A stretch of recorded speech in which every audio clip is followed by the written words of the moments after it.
semua berawal dari Darussalam gitu, dan itu menyangkut jamaah Darussalam. Alhamdulillah DKM yang tahun ini diamanati mengurus masjid dan umat ya, itu yang saya dengar tuh punya konsep bersih masjid. Jadi Yusuf Mansur ini dianggap kotoran masjid gitu loh. Ya alhamdulillah saya juga mau kalau untuk bersih masjid. Iya betul. Ya. Mereka hendak bersih masjid, sehingga kemudian Yusuf Mansur ini bisa dianggap bagian dari kotoran masjid yang memang harus dibersihkan, teman-teman. Dan sekali lagi kita tetap untuk menyuarakan memboikot bisnis Yusuf Mansur, yang mana salah satunya adalah warung Stick and Stick.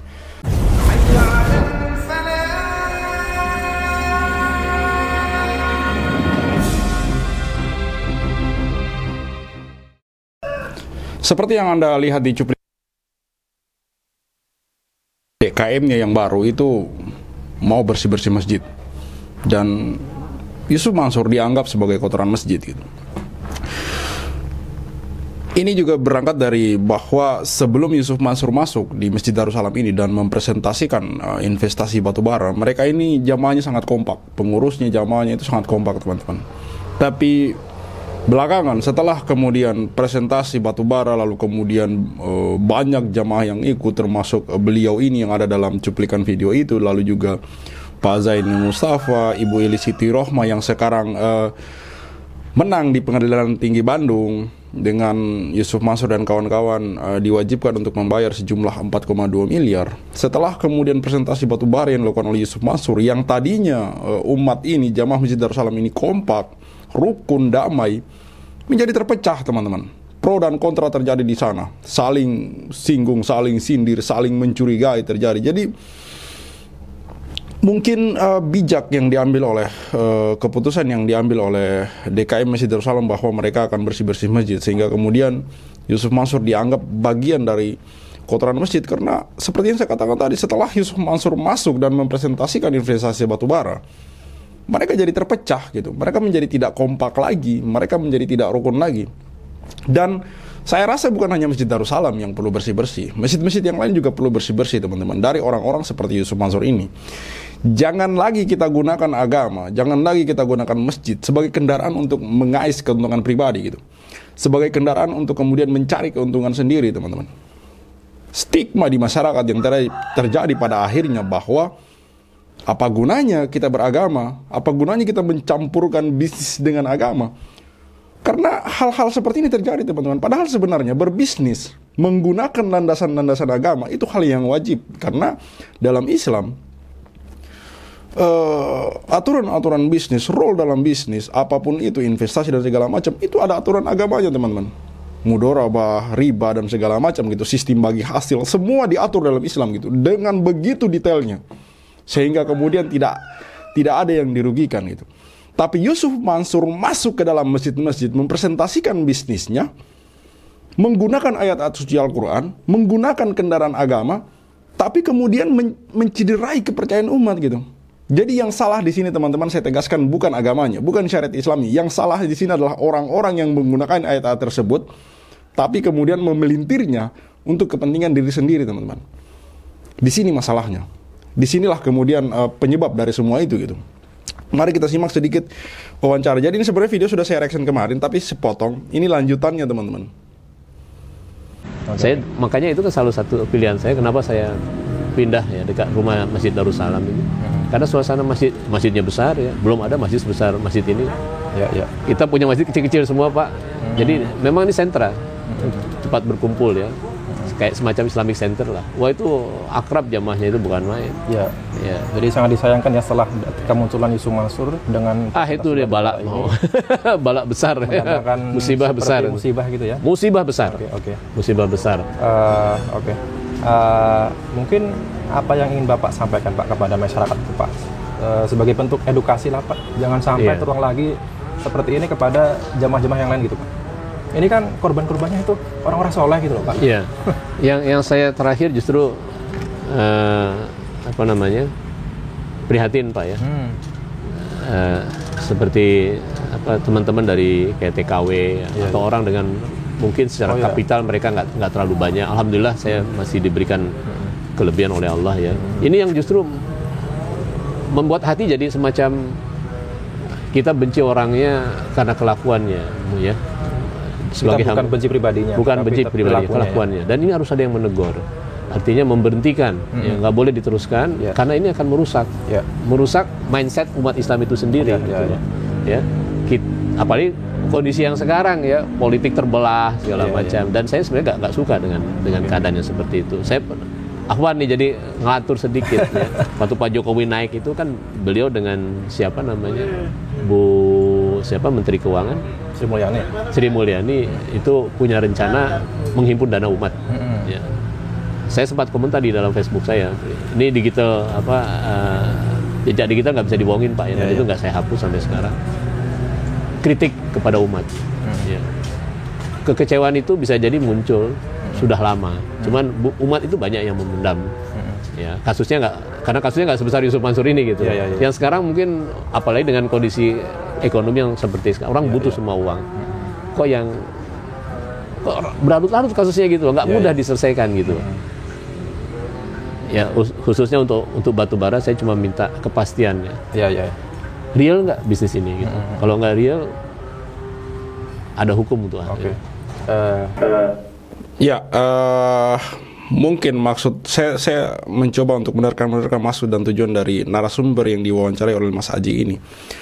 Mungkin maksudnya adalah bagaimana pemerintah mengambil kebijakan, pemerintah menempatkan posisinya sebagai pihak yang berwenang, entah siapa yang nanti akan turun tangan berpartisipasi dalam kasus-kasus yang menyeret nama Yusuf Mansur ini. Karena terus terang teman-teman, ini sudah sangat meresahkan gitu. Tenggelamnya kasus Yusuf Mansur ini bukan karena umat acuh kalau berdasarkan pengamatan saya di media sosial atau di sosmed teman-teman.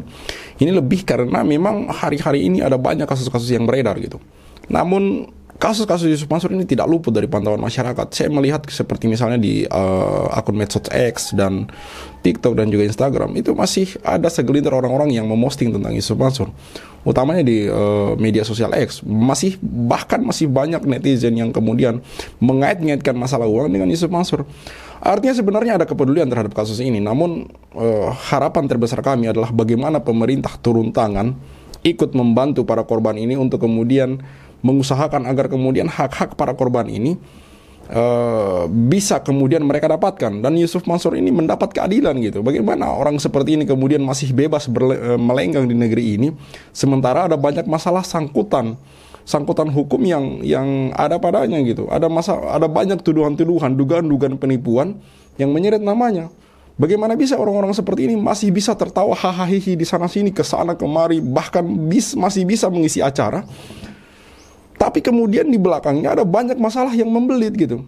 Masih banyak umat yang tidak terima dengan bisnis-bisnis yang dia inisiasi, yang dia presentasikan, lalu kemudian mangkrak, sehingga kemudian apa-apa yang pernah dijanjikan, apa-apa yang kemudian menjadi akad perjanjian dari bisnis tersebut tidak terlaksana, sehingga uang-uang mereka, hak-hak mereka itu tidak diketahui entah kemana gitu. Satu kecurigaan saya bahwa, dan sering saya ulang-ulang, bahwa kok bisa Yusuf Mansur ini bisa kaya raya, bisa mempunyai bisnis di sana sini, bisa berinvestasi dan segala macam, tapi tidak pernah kita ketahui gitu, usaha apa yang dia bangun, bisnis apa yang dia besarkan, sampai kemudian membuat dia mendapatkan pendapatan yang besar sehingga dia kaya raya seperti hari ini gitu. Terus terang teman-teman, berbicara mengenai investasi Yusuf Mansur di warung Stick and Stick ini adalah kecurigaan terbesar bagi saya gitu. Karena kok bisa seorang Yusuf Mansur di tahun 2010 tiba-tiba muncul menjadi miliarder dan kemudian menjadi investor utama di warung Stick and Stick gitu. Dari mana uangnya teman-teman? Dari mana? Ini menjadi tanda tanya besar sampai hari ini yang belum pernah ada jawabannya. Mungkin yang saya pahami, usaha Bapak dan juga rekan-rekan dalam tim task force ini untuk menuntut haknya juga sekaligus dalam bentuk nahi mungkar Pak ya? Iya, itu tadi, kulil haq walau kana murran. Saya harus mengatakan itu. Dan juga kita juga mengingatkan Yusuf Mansur ya. Ya sebaiknya lah, kita sahabat. Saya mengikuti dia tadi udah sejak di zaman Latifi itu ya. Cuma ya kok ya jadi aib dia pernah di penjara muncul di belakang gitu. Tadi saya nggak mau tahu sebenarnya. Kalau bisa aib orang kan nggak boleh. Aib kita pribadi pun nggak boleh, haram hukumnya kita sampaikan ya. Tapi mungkin cara Allah seperti itu, ya, membuka jalan ya agar selesai masalah ini, dan ini menjadi sebuah iktibar ya buat Ustadz Yusuf Mansur. Sudahlah, selesai, dunia ini sementara kok. Ya. Harta yang kita bawa mungkin untuk anak cucu kita, tapi yang dibawa ke kuburan itu nggak mungkin lah orang membawa mayit itu dengan Alphard. Kalau dia punya Alphard, ya paling dibawa dengan kurung batang atau ambulan ya. Dan ada yang mau mobil Alphardnya mengantar mayitnya dia ke kuburan. Oke, mungkin cukup itu Pak. Ya insya Allah. Saya afwan ya kalau banyak yang kurang berkenan dengan penjelasan. Tapi saya mengalami sendiri kasus hal itu. Ya, itu aja. Saya ucapkan terima kasih kepada Bapak Lugu berkenan menemui saya, berdiskusi saya, berbincang dengan saya, bercerita banyak hal tentang investasi batubara Jabal Nur ini. Dan harapan kita semua itu semoga ini kasus terang benderang ya Pak ya. Harus terang benderang karena kita umat itu harus bersatu menghadapi siapapun yang merasa dirugikan dalam kasus ini itu mendapatkan haknya kembali harusnya. Dan seandainya kan Yusuf Mansur tidak bisa bayar kalau menggunakan hukum Islam, pemerintah yang men-tackle itu semua. Harusnya juga ada respon juga dari pihak-pihak yang harusnya Yusuf Mansur yang bertanggung jawab. Ini kita punya hukum positif kan. Masa kita bebankan pada pemerintah, kesian utangnya sudah banyak dia. Itu. Sekali lagi saya ucapkan terima kasih Pak. Sama-sama. Assalamualaikum. Waalaikumsalam warahmatullahi wabarakatuh. Satu hal yang mungkin belum saya sampaikan, ya, kasus ini mengendap sudah 10 tahun lebih. Kita mungkin melupakannya gitu. Tapi yang saya syukuri, kok ya DKM Darussalam yang sekarang bukan main ya, begitu punya komitmen yang kuat. Yang dulu-dulu tuh tidak mau mengangkat hal ini, mungkin sifatnya bukan tanggung jawab mereka ya, tapi semua berawal dari Darussalam gitu, dan itu menyangkut jamaah Darussalam. Alhamdulillah DKM yang tahun ini diamanati mengurus masjid dan umat ya, itu yang saya dengar tuh punya konsep bersih-bersih masjid. Jadi Yusuf Mansur ini dianggap kotoran masjid gitu loh. Ya alhamdulillah, saya juga mau kalau untuk bersih-bersih masjid. Betul. Ya, dan saya kembali lagi ucapkan terima kasih. Semoga komitmennya kuat untuk hal itu. Janganlah kita mudah dipecah belah atau istilahnya masuk angin ya dengan hal-hal yang remeh-temeh lah kalau kata Pak Amin Rais. Itu aja ya. Sekali lagi terima kasih kepada DKM dan Yayasan Darussalam. Ya. Inilah yang kita tunggu, sepak terjang dari DKM atau Yayasan Darussalam, bahwa mereka hendak bersih-bersih masjid, sehingga kemudian Yusuf Mansur ini bisa dianggap bagian dari kotoran masjid yang memang harus dibersihkan, teman-teman.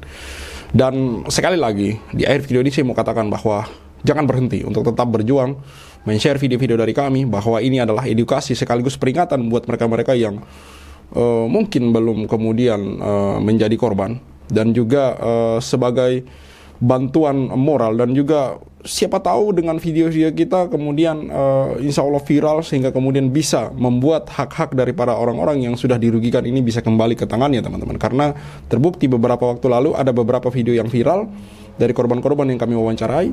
Nyatanya Yusuf Mansur bisa menghubungi korban tersebut, sehingga kemudian dan Yusuf Mansur mengembalikan uang-uang mereka secara langsung. Artinya kan insya Allah selama kemudian kita tidak lelah untuk berikhtiar, hasil itu pasti akan ada, teman-teman. Allah pasti akan membantu orang-orang yang berusaha, selama itu kemudian kita berada di pihak yang benar.